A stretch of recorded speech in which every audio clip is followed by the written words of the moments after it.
Now, some of the more prominent figures or initiates into the Golden Dawn Order are Irish poet W.B. Yeats, writer Arthur Conan Doyle, who is the creator of the fictitious detective Sherlock Holmes, author Bram Stoker. Okay, I'm sure some of you, or maybe all of you, are familiar with Bram Stoker's Dracula, and Aleister Crowley, and we're going to talk a little bit about him in a minute.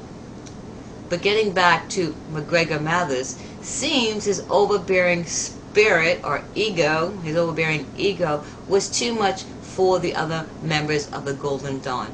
So he was expelled in 1900.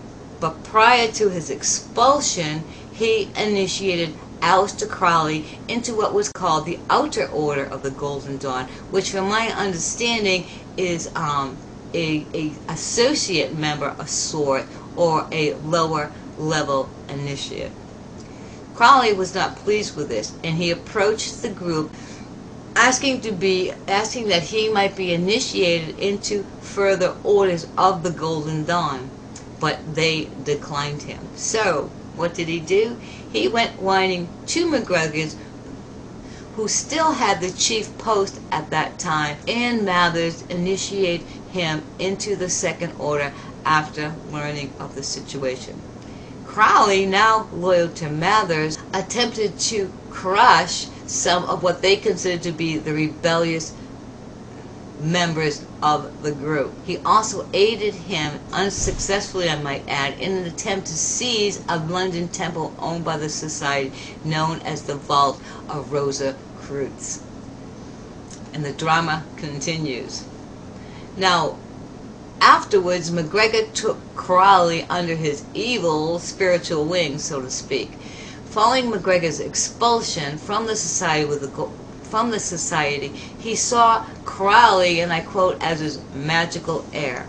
But the two of these men would later quarrel after Crowley published some tracts from the Golden Dawn material into his own magazine. Their relationship continued to deteriorate, even to the point where they would actually conduct an occult battle against each other. Okay, let's take a look at the next clip. It was at Cambridge that Crowley first became fascinated with magic and the occult. He heard that there were secret societies whose members practiced dark and forbidden rituals. Crowley was intrigued and was desperate to access this hidden world. At the age of 21, a large trust fund freed him from any financial worries. He decided to leave Cambridge to pursue his quest to become a black magician. After 2 years of searching, he finally found what he was looking for. The Golden Dawn was a secret society dedicated to the study and practice of the occult. He discovers the Golden Dawn. It's from here on really that he feels he's really onto something. This is something brand new, it's fresh. Bram Stoker is involved, Yeats is involved, the sort of literary sort of society lot. I mean, he wants to be part of that as well, and he rapidly rises through the magical grades like nobody else has gone through them before. He seems to take to this literally like a fish to water. It seems to be his vocation. For Crowley, who was now referring to himself as the Beast 666, the Golden Dawn turned out to be a bitter disappointment. He thought that they were playing at magic and tried to take the society over. He clashed with the poet W.B. Yeats, who was a prominent member, calling him a lank, disheveled demonologist. This was the real major step for Crowley when he thought that he was leaving behind the golden to the world of sort of real magic, and he was perfectly willing to take on black magic. He was willing to use any forces that he possibly could control. You see, Crowley was ready to go to the next level.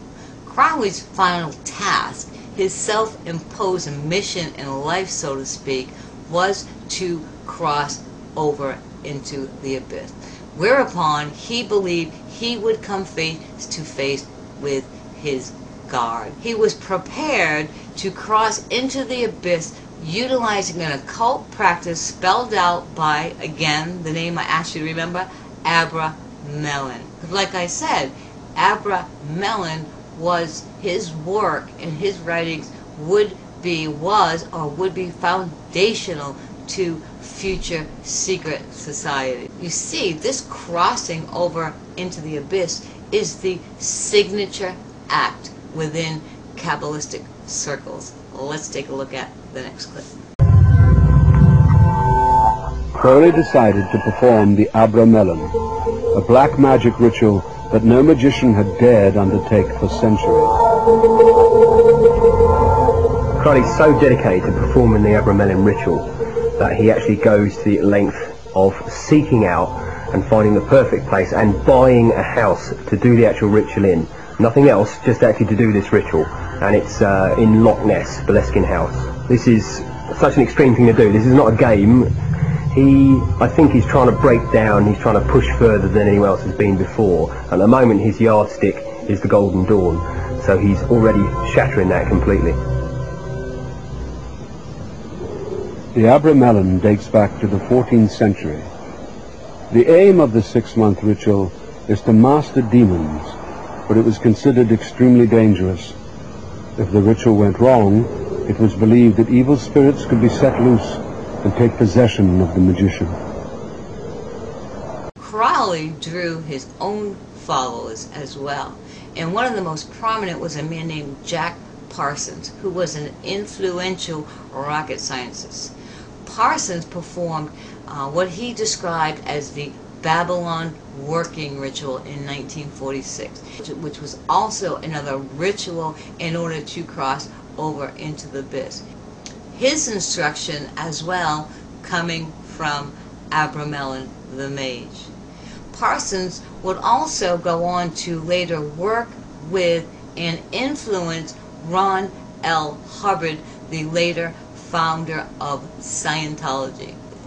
Anton LaVey, author of the Satanic Bible, also relied heavily on Aleister Crowley's philosophy. And I want to read you a quote from LaVey's Satanic Bible, page 110, and I quote, "There is no difference in white and black magic, except in the smug hypocrisy, guilt-ridden, self-righteous self-deceit of the white magician himself." Okay, so there's a bit of history on some of the key players in perpetuating the evil of the evil Kabbalah teachings. Now, like I said, this idea of conjuring up spirits was the foundational practice of Kabbalah then, and it is today as well. Today, they utilize a system referred to as the 72 names of God. This, as well as other aspects of modern-day Kabbalistic practices, will be the subject of my next video. I want to read you one more quote, and this is talking about the origin of these teachings. Where did it stem from? I believe this to be the case, and I quote, "The Babylonian religion, stemming from Nimrod and the writers of the Zohar in the Kabbalah, were and are of the seed of Satan." Revelations 2:9-3:9. Those who say they are Jews but are not, but are of the synagogue of Satan. The Kabbalah originates from the pit of hell and is a compilation of confusing. So, for those of you who think it's okay to dabble in the Kabbalah, please take heed to this message and come out from among these workers of iniquity. End quote. Okay, so I'm going to close here. I'm going to end with these words. Come soon, Lord Jesus. God bless you, and God help anyone involved in the Kabbalistic occult practice.